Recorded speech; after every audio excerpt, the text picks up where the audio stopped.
everybody, and welcome back to my opera channel. This week I have some French opera coming your way. The Tales of a Hoffmann, written by Jacques Offenbach, premiered in 1881. I hope I do it justice. Hoffmann is actually a real person who really lived, and according to Wikipedia, a jurist, author, composer, music critic, and artist. So, a jack of all trades. He wrote many famous stories such as The Nutcracker and the Mouse King, Coppelius, and is also known for basically starting steampunk fiction, or just heavily influencing romantic literature. Now, Offenbach took 3 of his stories and put them together into this one opera, and placed Hoffmann as the leading man in all 3 of them. We have a mechanical doll with a very overprotective father that Hoffmann falls in love with, a dramatic young woman with a very overprotective father that Hoffmann falls in love with, and we have a courtesan slash madame with no father, well, at least not in this opera, that Hoffmann falls in love with. But initially they are all the same woman by the name of Stella.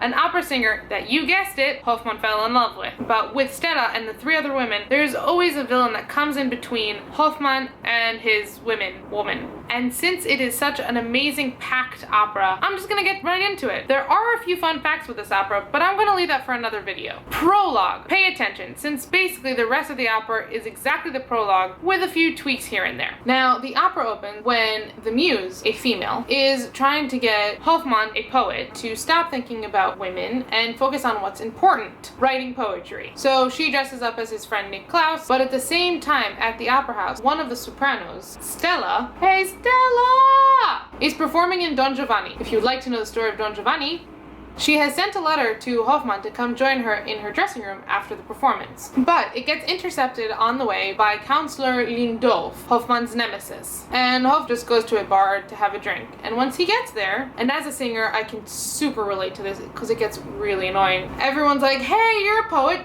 Tell us a story. Come on, tell us something, you know. So he tells them the story of Kleinzach the dwarf. You can check out in the description box, there's a link. But Nicklausse shows up and is like, come on, tell us a real story, something meaty, something a little juicier than a little dwarf. And we begin. Act 1. Olympia, the mechanical doll. Her father and creator slash scientist, Splanzani, is selling tickets to show off his creation, and Hoffmann and Nicklausse are extremely interested and they buy tickets. But before they enter the show, a man by the name of Coppelius, Nicklausse, the nemesis, sells Hoffmann a pair of rose-colored glasses, technically black here, that heighten the experience and make Olympia, the mechanical doll, seem like a real person. We meet Olympia as she sings her famous song. While she is singing, she sometimes needs to get tuned up here and there, but somehow Hoffmann keeps missing this and still believes she's a real person, and just keeps falling in love with this very delicate creature more and more. This is actually an extremely impressive aria sung by a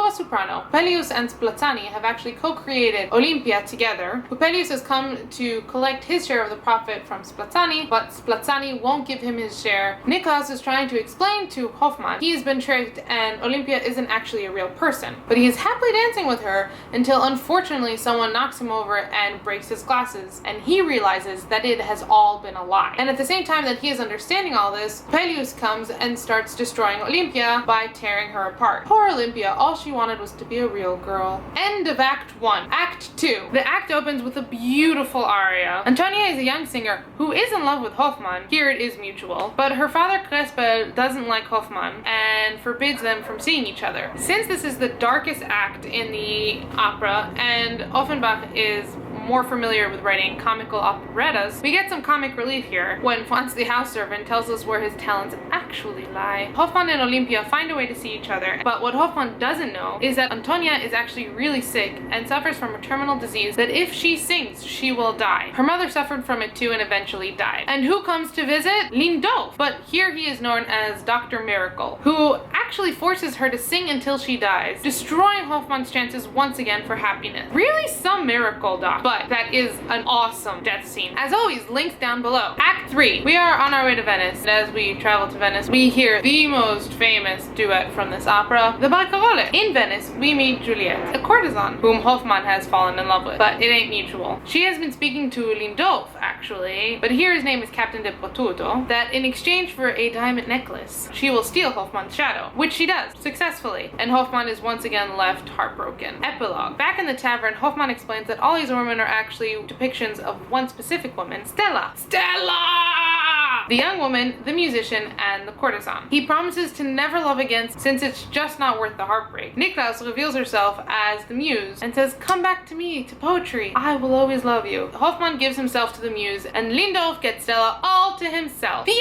end! That's all, folks. Thank you so much for watching. I hope you enjoyed this opera synopsis, and leave a comment down below. For instance, which version of Stella did you like the best? Antonia, Olympia, Juliette, or maybe just the silent Stella herself? I'd love to hear your opinions. As always, the recordings are down in the description box below, so go check them out. You can also like, subscribe, share, follow. I'm on Instagrams and the Facebooks. You check out those links, and I will be here next week with a new video, like I am every week. In the meantime, go see an opera and have a great week. Bye-bye!